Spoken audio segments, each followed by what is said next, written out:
قال قال رسول اللہ صلی اللہ علیہ وسلم انہ تصیب امتی فی آخر الزمان من سلطانہم شدائد لا ینجو منہ الا رجل عرف دین اللہ فجاہد علیہ بلسانہ ویدہ وقلبہ۔ حضرت عمر پاک رضی اللہ تعالیٰ وہ عمر جن کے لیے رسول اللہ صلی اللہ علیہ وسلم کی بارگاہ میں جبرائیل علیہ السلام عرض کرتے ہیں کہ اگر 1000 سال جبرائیل عمر پاک کی فضیلتیں سنائے تو فرمایا عرض کی یا رسول اللہ 1000 سال ختم ہو جائیں گے، عمر کی فضیلتیں ختم نہیں ہیں۔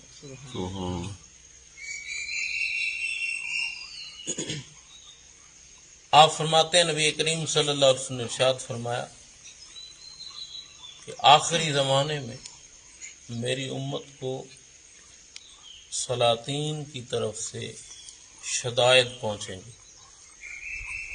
آخری زمانے میں میری امت کو سلاطین کی طرف شدائد سختیاں پہنچن گیاں۔ آخری زمانے دے وچ میرے امتیاں نو انہاں دے حکمراناں دے طرف سختیاں پہنچن گیاں، نجات نہیں پان گے، نجات نہیں پائے گا مگر ایک مرد وہ کہ عرف دین اللہ فجاہد علیہ بلسانہ ویدہ وقلبہ، کہ جس نے پہچان لیا اللہ کے دین کو، جس نے پہچان لیا اللہ کے دین کو تو اس نے جہاد فرمایا زبان کے ساتھ، ہاتھ کے ساتھ اور دل کے ساتھ، زبان کے ساتھ، ہاتھ کے ساتھ اور دل کے ساتھ۔ یہ پہلوں میں سے ہے، یہ پہلے درجے والا ہے کہ جس نے اللہ تعالیٰ کے دین کو پہچانا اور جان گیا وہ تمام شدائد کو اور ان کے یعنی حق و باطل کو پہچانا۔ اب دوسرا کون ہے؟ فرمایا وا راجل عرف دین اللہ فصدق بہ، ارشاد فرمایا محبوب پاک صلی اللہ علیہ وسلم نے دوسرا وہ ہے جس نے اللہ تعالیٰ کے دین کو پہچانا۔ ایک تو وہ آئی جس کو حکمران دی مشکلاں شدائد تکلیفاں ساریاں اس بعد اس پہچانے رب سونے دے دین نو تے انہیں جہاد کیتا ہے حق دے نال، زبان دے نال، دل دے نال۔ دوسرا وہ آئی انہیں دین نو پہچانے، انہیں ایدی پیروی کیتی شو، انہیں ایدی تصدیق کیتی، اس کی تصدیق کی۔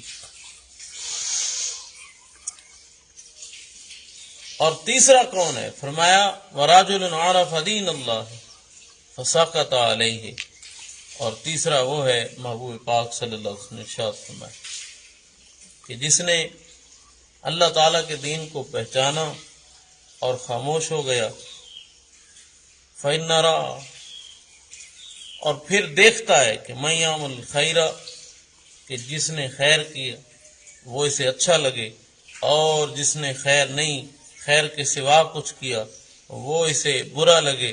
کریم آقا صلی اللہ علیہ وسلم نے ارشاد فرمایا یہ سب کامیاب ہونے والے، سب نجات پانے والے، یہ تینوں۔ اور پہلا کیڑا آئی کہ جس نے پہچانے دین پاک نو تے اس نے کیتا ہے ہاتھ نال، زبان نال، دل نال جہاد۔ دوسرا آئی جڑا اے دے پیچھے آ گیا دین پہچان کے۔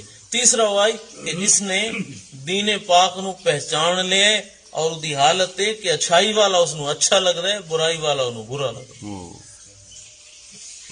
اب دیکھنا یہ ہے ہم میں سے ہر شخص جو ہے وہ خود کو دیکھ سکتا ہے کہ وہ ان تینوں میں سے کس کے ہے، ان تینوں میں سے۔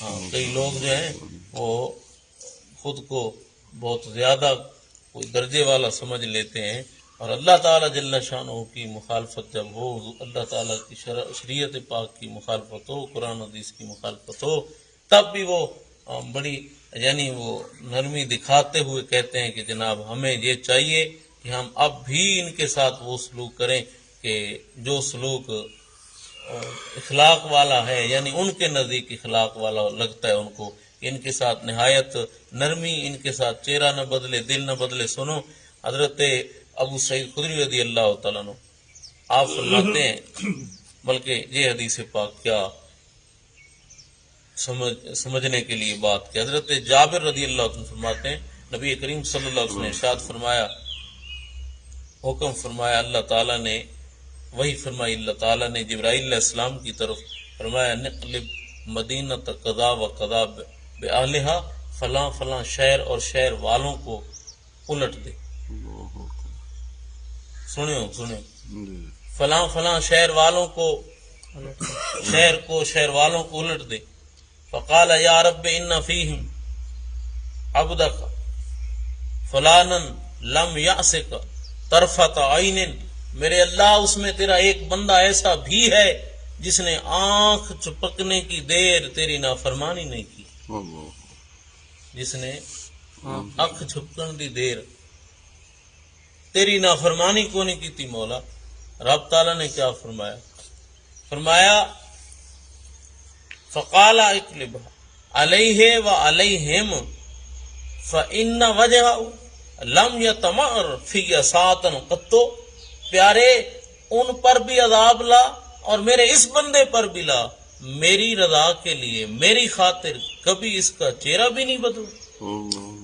کہ مراد ہے بندے جڑے او نافرمانی مبتلا ہوندے رہنے، بندے میری نافرمانی میری مخالفت ہوندے رہنے، ادا کدی چہرہ نہیں بدلا، انہوں کدی تکلیف ہی نہیں آئی، اس نو کدی محسوس نہیں ہوا کہ لوگ کیا کر رہے ہیں. عبادت تو این ہوا کہ عبادت وچ ایک اکھ چھپکن دی دیر غفلت نہیں ہوئی، لیکن یہ گل رب نو پسند نہیں آئی کہ وہ چہرہ رب واسطے نہیں بدلا. تو محبوب پاک صلی اللہ تعالی علیہ وسلم کے غلاموں، یہ جو پہلے 3 درجے سمجھے ہیں ان میں سے کم از کم درجہ یہ ہے کہ اچھائی والا اچھا لگے، برائی والا برا لگے. اور یہ بات تبھی ہے کہ بندے کو دین پاک کی سمجھ آئے. اللہ تبارک و تعالی جل شانہ اپنے پیارے محبوب کا صدقہ ہمیں زندگی اسلام والی، موت ایمان والی نصیب.